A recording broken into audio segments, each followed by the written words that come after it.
For question 21, we read the question stem up front. Based on the information in the passage, it can be inferred that one reason for lingering controversy over the status of the exports promotion hypothesis is that. So I'm going to just highlight one reason for lingering controversy over the status of the exports promotion hypothesis.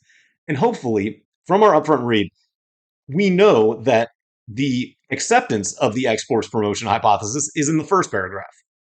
But then in the second paragraph, the author states that the evidence provided in support of the exports promotion hypothesis explaining the relationship between debt and environmental degradation is attacking that linking. So we're going to go straight to the second paragraph and we're going to look about what the author says as far as the problems with the exports promotion hypothesis.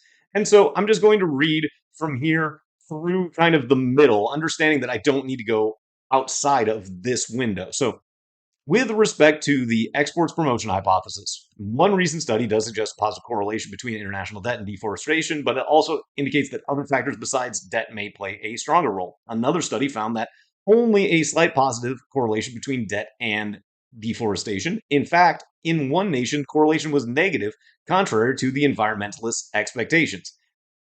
And then the impact of debt on environmental indicators such as pollution or depletion of other resources has not yet been studied. So we've got things that haven't been studied. We've got differing and contradictory results from different studies. So basically, it all comes back to our highlighted sentence up top here with question 21. And we want to have that the reason for the controversy is simply that the evidence is weak. We need more study. So we've got that in mind as a mental prediction as we go to our answer choices with the highlight tool selected to identify and mark reasons to eliminate as we go, or to say that one of these answer choices does match the prediction we have in our mind of, well, there needs to be more study and more evidence provided. So then choice A, there are very few countries to which the hypothesis is applicable. Well, we didn't talk about like actual number of countries, so choice A gets eliminated immediately.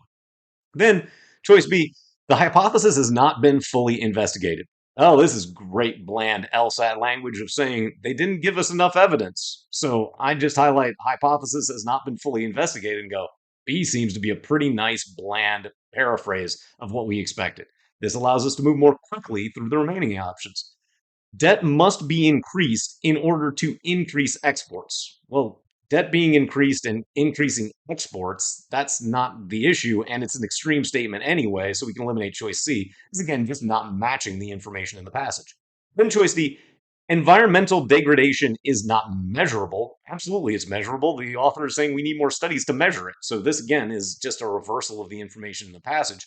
And then lastly, choice E, environmentalists cannot agree on a precise statement of the hypothesis. No, there was actually a very precise statement up in the first paragraph of what the hypothesis is.